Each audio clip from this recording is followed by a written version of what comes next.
Hi, I'm Greg Ullin with Reynolds, and this is Connected. Today I have two guests with me, and I'm super excited about this conversation. Michael May is joining me. Michael is the Vice President at Cloninger Automotive Group. Also joining me is Graham Nesselrode, who's a Reynolds Performance Manager with Reynolds. So, gentlemen, thanks so much for taking the time to sit down and talk with me. Thanks for having us. Yeah, for sure. So, Michael, let's start with you, and if you don't mind, we can just kick off with a little background on both you, but also the group that you're at, kind of scope, size, and then we can get into. I really want to dive into partnership and what that means and how working together can have a big impact. But let's start with a little background, if you don't mind. Sure. So I've been with this group for about 4 years. Next month, I started off working in the beer industry for the last 28 years. Really? I was vice president of a large beer wholesaling group out of Pennsylvania. And, the connection between that and automobiles is far apart. But what struck me to look into the dealership world was, as a large beer wholesaler, we had 150 vehicles on the road. And I started to develop a pretty good relationship with the local Toyota dealership, Kenworth dealership, Peterbilt Freightliner guys. And after 28 years, I wanted to try something new. So I went and applied at a Toyota dealership in Scranton, Pennsylvania. Was the parts manager there for about a year, and they promoted me to fixed ops director. Had no idea what the hell I was doing.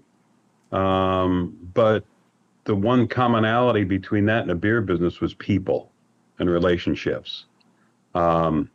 I found that my communication skills is really what helped drive the beer business. And it was the same thing in the automotive business. It's about building relationships with, not just our guests, our customers, but our personnel. And I think, for me, that was probably the biggest caveat was I showed my associates in the beer business that I cared a little bit more about them than I did myself. And I just carried that same mantra through Toyota of Scranton. And like I said, 4 years ago, it wound up being up here in North Carolina. Brad Tyson, who was the former president of Cloninger Automotive Group, and Larry Cloninger, who's still our dealer principal and CEO, came up to visit my store because it started to really take off, and it was a high-performing Toyota store.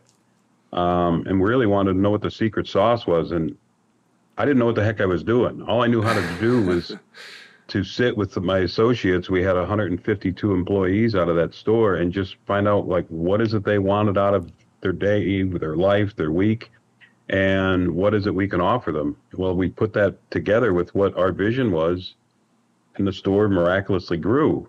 And again, there was no secret sauce other than just really finding out what people wanted and building a relationship with our employees.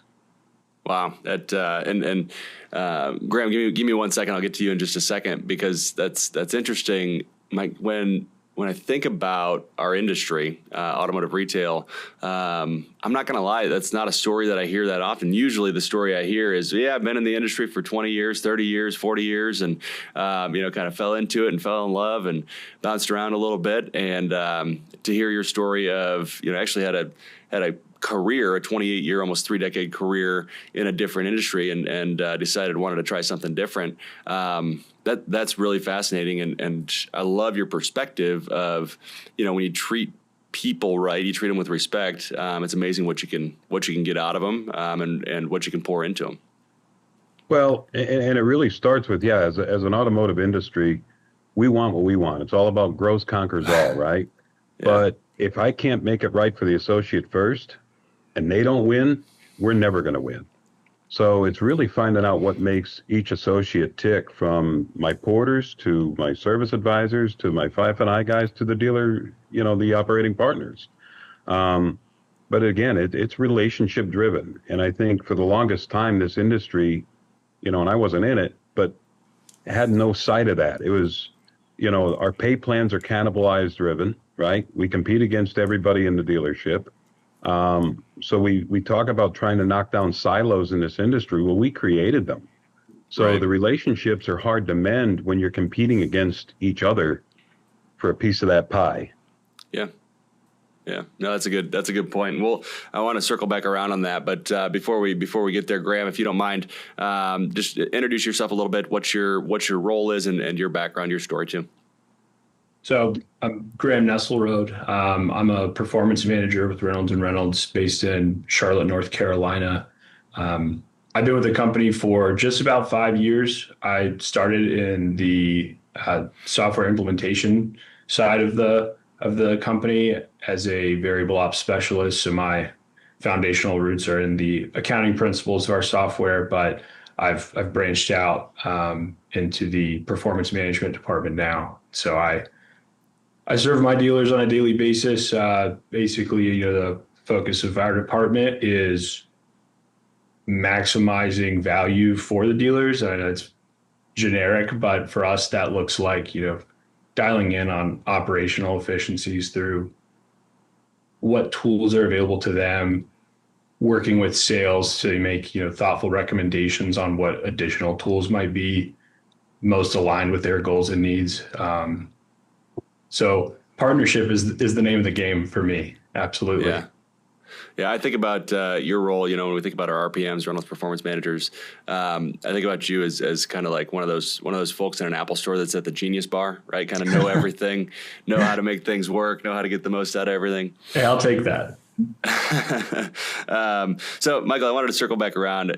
Something as you were, describing your approach and your thought on caring about people. One thing that I'm interested in is, obviously you can do that, person of one, you can do that. How do you teach that to the rest of your leaders inside of the store?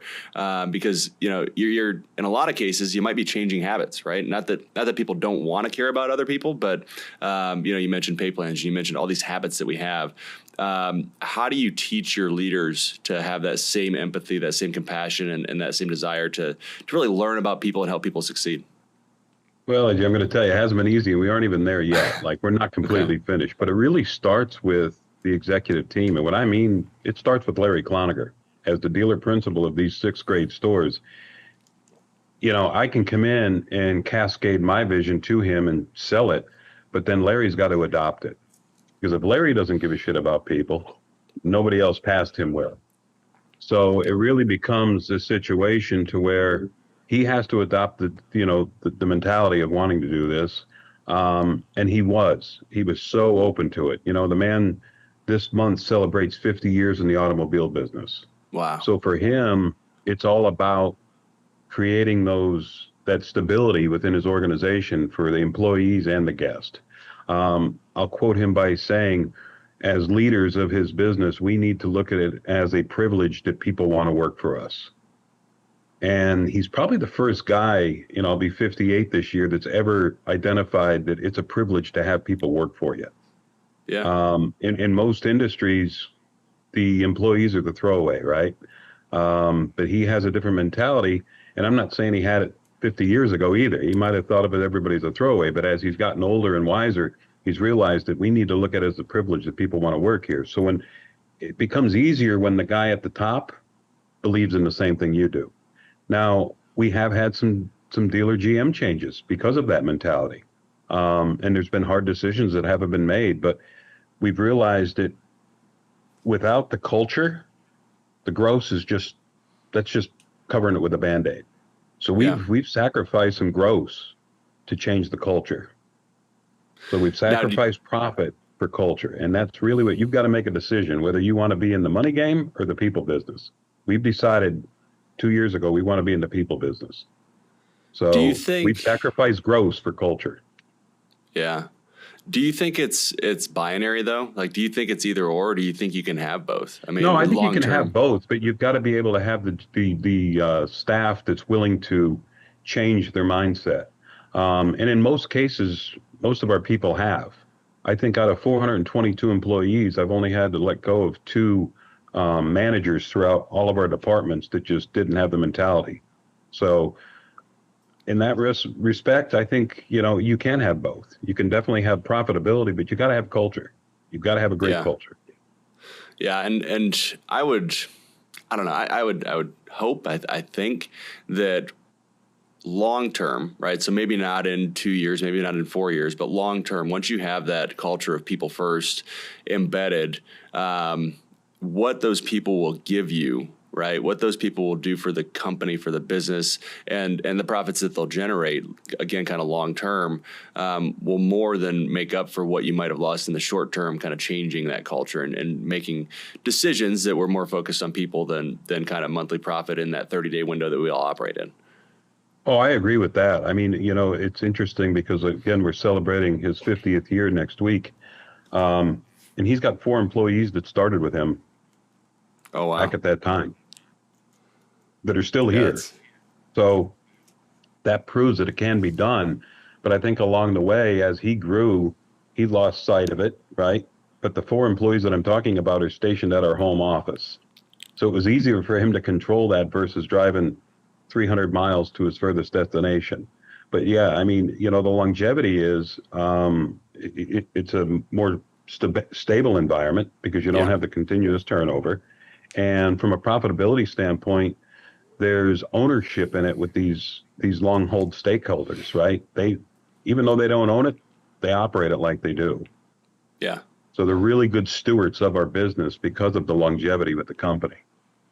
Yeah, that's great. That's great. So let's then kind of expand the conversation a little, because I love this idea of people first. But also thinking about not just inside the company, but outside, right? And both of you are on this call, presumably because you have a great relationship, right? Because you both put people first. Obviously, I talk about it a lot. In our industry, it's kind of always been people, then process, then technology in that order, and you have to follow that order to get the biggest output, the biggest bang. So when you think about that, and you think about working together. So Graham, you're in Mike's stores probably every day. Certainly every week. And you think about what he's trying to accomplish, and you think about how he's talking about people. How do you kind of blend that with helping them get the most out of the tools that they have, the most out of the technology that they have? How do you blend that people and technology? I think that the idea of people first, melds with the function of our department most, in the sense that, building that collaboration, or I guess the initial trust, I'm going to call it the standard B2B vendor customer relationship. Getting to know the people is what really opens the door to take it beyond that and operate more like partners. And once you get to know the people you're working with, the people who make up the larger organization, it makes it a lot easier to have those conversations about, okay, well, I know you as a person. What are your operational goals as a larger entity or business? And fostering those relationships, just clear communication, transparency. It all just starts at that interpersonal relationship, right? And for the Cloninger Group, and I'd imagine Mike agrees, I think that's what has helped us build a healthy and positive working relationship where, I'm able to bring a lot of information to the table that helps them take advantage of their software solutions, but I also take just as much away, when Mike and his team come back from NADA or a 20 group meeting and there's, new KPIs or fascinating metrics that I've never heard of. That's something that I can also take to the next dealer and, have an elevated conversation. And so people and the basic relationships are the gateway to, a very fruitful and high functioning relationship for our team.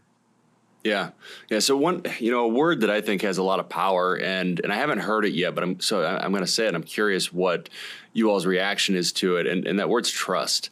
We talk about people, we talk about relationships, but I think at the end of the day, in order to really have a good relationship with somebody, it's got to be rooted in trust. They trust that you have their best interest at heart. They trust that you're looking out for them. They trust that even if you come to them and you say something that maybe they don't like, they know it's because you're looking out for them. So I don't know. To me, that word and that behavior that comes from trust is at the essence of any positive relationship. So maybe I'm stating the obvious, but I just wanted to get you all's reaction to that and your thoughts on that. Well, I'd like to hit that because, as I heard Graham talk, and I was saying to myself that the trust factor between he and I is pretty solid. And here's why. When Graham came and I met him for the first time, let me go back. In this business, you've got every vendor trying to sell you everything. Everybody wants their hand in your pocket, right? Because we make all the money. Graham came and wanted to look at what we were using and say, hey, look, here's my ideas. You're not really utilizing this. Let's try to get your team better at this. And here's the return you're going to see from it. No other vendors come in and done that. What they try to do is sell me another add-on product for the add-on product that I'm not using, correct? So he didn't sell me anything. You know what I mean? He gave me his time, which is huge, and he invested into my people. That's where that trust comes in, right? He went first. And that's what I was talking about earlier with my staff. I have to go first. Larry has to go first before the employees are going to trust us. And as a vendor, most of them, including your competition, fall short of them making the investment in me first. And when I say me, I mean Cloninger Automotive Group. Right. Without who's going to draw first blood, it doesn't work. And Graham made that investment in me and my team. So once we did that, it's hard not to trust a guy who's willing to invest in other people. And I also know, Mike's heard me say it a million times. Anytime I meet somebody new at a dealership, pretty much my go-to kind of statement of trust is, I'll tell you what I know and I'll tell you what I don't, and we'll draw a clear line just for that transparency right off the bat. And yeah, I agree with Mike. It's allowed us to work really well together, which is fulfilling, just as an individual, but it also allows us to, have tangible wins, on paper. So, yeah. So let's talk about that kind of partnership concept too, and the idea of, whether it's your people internally, whether it's a vendor that you're paying for a service or a product, whatever the relationship. How do you make sure that the relationship's structured in a way that you're getting more working together than you would working separate? Because I think, and there's a lot of scenarios here. Maybe we can start with the real tangible one that we're, that you two are experiencing kind of day in and day out, and that's between Cloninger Auto Group and Reynolds. How do you make sure that you're getting more? But we could expand that to almost any relationship, right? Mike, you were talking about your people, and how do you make sure that working together is creating bigger outputs? So, when you think about, we talked about it a little bit earlier, sacrificing margin for culture in the short term, at least. How do you make sure that investment long term is valuable enough that you get, I guess, outsized benefits later on? So how does... I think for me, as the recipient, what I find is Graham's really good, and Reynolds as a company is really good about communicating the wins and the losses. Because as the vice president of this organization, I've got to have my thumb on everything, but I can't have my thumb on everything, right? I got to rely on people to give me good data. And again, in this business, we attract a lot of organizations that are a little less than, right? So they're going to tell you what they want to hear for their profit. What I find with you guys is he's telling me the good, bad, or ugly. So it's hard not to trust that because everything's not a win. He says, hey man, we fell short. We need to do this again. We need to relaunch this. And, I'll get frustrated, but at the same time, I can't blame him for telling me the truth. So it falls back to the trust thing. Yeah, I think that's a unique factor of our department and the functionality of our team. One, our availability to be on site and have the time to dig into those details and understand the organization on paper and through some of that hard data And then, the opportunity to then go to Mike and say, here's the data. What does this mean to you? How are we going to use it? Do we need a game plan? What does that look like? And yeah, I mean, just being straightforward about it. When utilization of a feature that they're paying for drops, obviously Mike wants to know, and he made the comment, he needs to keep his thumb, on the pulse of each department, but across 6 stores, that's borderline impossible. And so I think that's the baseline of the value that our team brings to our partners at dealerships, is that we can help you parse out that data and make it a little bit more digestible, and then open up the discussion for, do you have an idea of how you want to address this? Or, here's my idea for how we can address this. And every piece of that interaction just kind of breeds the longevity of the partnership. It just adds to the value of what we're giving and taking each other, and kind of helping the business. So. Yeah, no, that's a really strong perspective. One other thing I'm curious about, Mike, is especially for you, coming into this industry from the beer industry, and kind of growing quickly into the role that you're in today. You talk about, Graham just talked about utilization of features or products, and if that dips, what's going on. And I'm curious how you view new information and how you look at almost revisiting decisions. So clearly, decisions to add any product or adding any feature have sound, I would hope in almost every case, sound logic behind them. Like, hey, we're going to do this because it's going to make us more money. We're going to do this because it's going to make our people more efficient.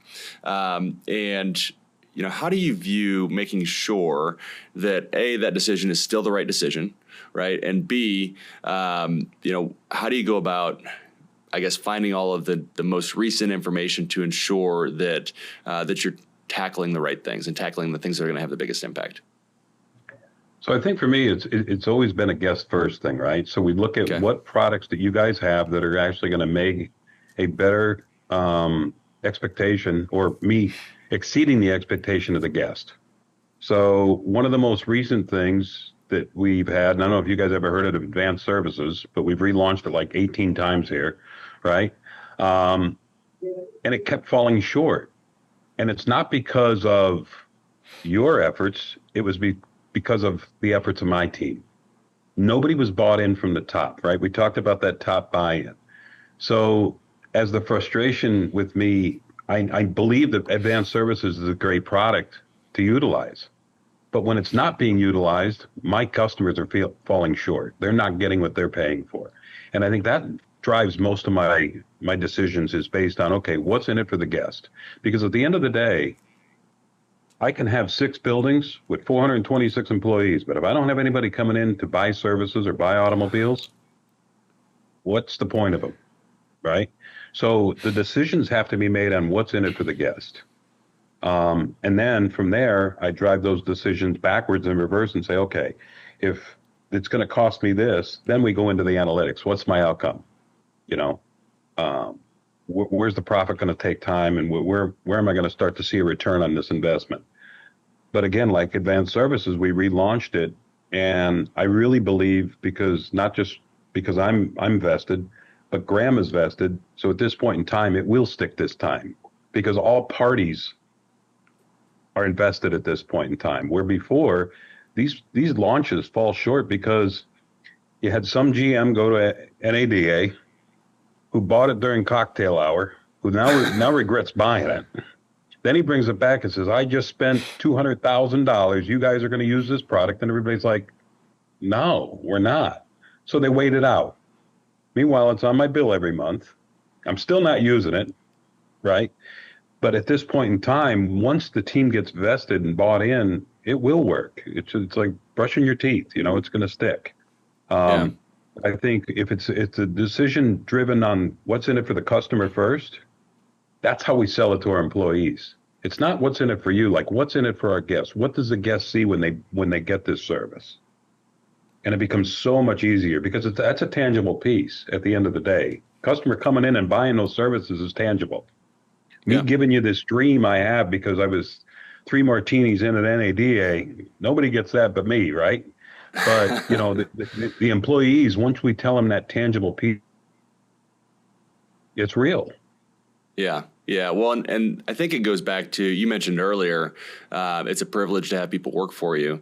Yeah. It's also a privilege to have customers, right? Absolutely. There's one of my favorite stories. There's a guy, he founded a company called National Cash Register, NCR, and he used to tell people in his organization, he'd say, the customer is never a nuisance. I don't care how much of a pain you think they are right now in the moment. The customer's never a nuisance. We are privileged to be able to serve them. We're privileged to be able to have them in our facility, and we need to take care of them. Without them, we don't have anything. So your point there really resonates with me, because I think that is a kind of 1A bullet point of, we are really privileged to have people work for us, but we're also really privileged to have customers that trust us and come to us and want us to handle work for them. But I guess the question for me and you, AJ, and even Graham, is what comes first, the chicken or the egg? If I have customers, but I don't have staff to wait on them, So yeah. Larry's developed a philosophy where, he feels as though if you build it, they will come, the customers. But if I don't have employees working these 6 buildings, and I've got all these cars out here, but nobody can wait on them, yeah, you know what I mean? So it comes a chicken or the egg first thing. But we really feel that the associates first, and the guest is number 2. And I know in most corporations, they don't feel that way. It's customer number 1. But in our situation, it's employee first. Because without them, these are just empty lots. Yeah. Yeah. Well, and when you think about that, you have to have happy people in order to make the customer happy, right? You have to have people that don't feel overly stressed to make the customer happy. You have to have people that understand what the goal is to make the customer happy. And, without that, you can have any number of people that you want. And if you don't take care of them and you don't give them the tools needed to create a great experience, like nobody comes into work. We work in retail, right? Nobody comes into work and they think, what I want to do today? I want to make a customer feel terrible. Like that's not anybody's goal, right? So how do we make it as easy on them as possible? Job. My goal today is to do the crappiest job I can do on planet Earth. Yeah, that's never anybody's goal. I mean, generally speaking, we have great people in this industry that want to deliver a great experience, and how do you give them the processes, the tools, and the trust to deliver that? I think that's really what it boils down to. Well, I think that's where that partner comes in with Reynolds and Reynolds, is when you talk about the tools and the trust and the ability to succeed. Being in the beer industry as long as I was, we didn't get this kind of support. So it was new to me to have, another partner with me who was in my stores and could help me with these issues, because most of the time you were trying to dig in and figure it out yourself. Yeah. But with that being said, it goes back to that customer thing, right? I'm the customer. But if you didn't have a team of people like yourself and Graham, Reynolds makes great products. But if they didn't have the staff to push it out, and you had guys like me calling you, without the team pushing it and teaching it, it's all for naught. Yeah. Yeah, you're right. You're spot on. Well, this has been a really great conversation. I've really enjoyed it. I appreciate all your time. I do want to be respectful of your time. But before we kind of wrap, Mike, I got to ask, what's one of your favorite stories from being in the beer industry? I get to talk to a lot of folks that have spent a lifetime in auto retail. So I got a lot of great stories there, but different industry. I'm curious, what's one of your favorite stories there? So we ran a concert series. It was the Coors Light concert series in a amphitheater in Scranton, Pennsylvania, because that's where I was from. Sure. And at that point in time, I was overseeing that market, and the concert series, you had big headlines. Bryan Adams, Aerosmith. This was before Steven Tyler got sober, but I got pretty drunk with him one night from Aerosmith. Signed a bunch of memorabilia for me. Since gave that away to a girl I thought I was going to marry. Figured this would bait her in. Pictures, T-shirts, all this time by Steven Tyler, and never got any of it back.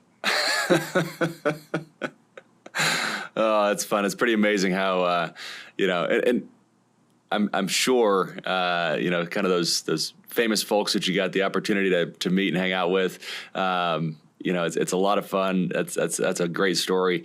But it's crazy in our industry, in auto retail industry too. You probably get to meet a ton of great people, right? You probably got without a doubt, so many people that you get to meet, and it's like, wow, I had no idea that was that's how this person was, and you just have those great experiences all around.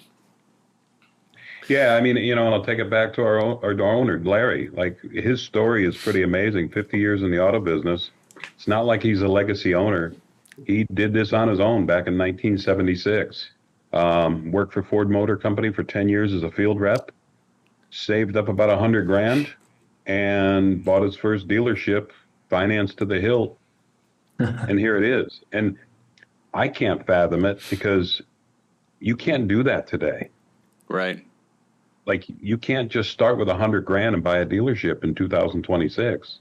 Correct. So what he did over the past 50 years is it's inconceivable for most, right? But that story in itself is pretty cool to listen to on his behalf. Yeah, that's great. That's great. Well, gentlemen, before we hop off, what haven't we talked about that we should? Anything I didn't ask about that I should have? Graham, anything on your mind that you want to hit on before we get out of here? No, I mean, I think we, definitely hit on, I guess, the big value of our department, and that we're there. Our sleeves are rolled up alongside our dealers, and we're getting our hands dirty, working together toward a common goal. So I think that's the important piece for my team. But that's great. Nothing else comes to mind. Good. No, appreciate you and all that you do. Obviously taking care of our customers. Mike, how about you? What else you want to dive into? Anything we haven't hit on? No, I think we've about covered. Like I said, I mean, I think the awareness that your team brings to the underutilization of the tools that we purchased is probably the biggest shining light, right? So, I would suggest any dealer who feels like they're underutilizing the products, get with the performance manager and find out, what it is, what's the driven bottom line, how does this affect our guests, and take it from that standpoint. No, that's great. I appreciate it. And again, thank you very much for the time, for sitting down. It was great to meet you, Mike. I'm sure, I hope that we'll have the opportunity to talk again soon. I love your approach, and love your background too. I love that you're bringing a different perspective into auto retail with different experiences. I think that's fantastic. So really appreciated both of you. So I guess Mike May, Vice President of Cloninger Automotive Group, and Graham Nesselrode, Reynolds Performance Manager. Until next time, I appreciate both of you. Thanks, Greg. Thank you. All right. Thanks. Have a great one. Bye-bye. You too.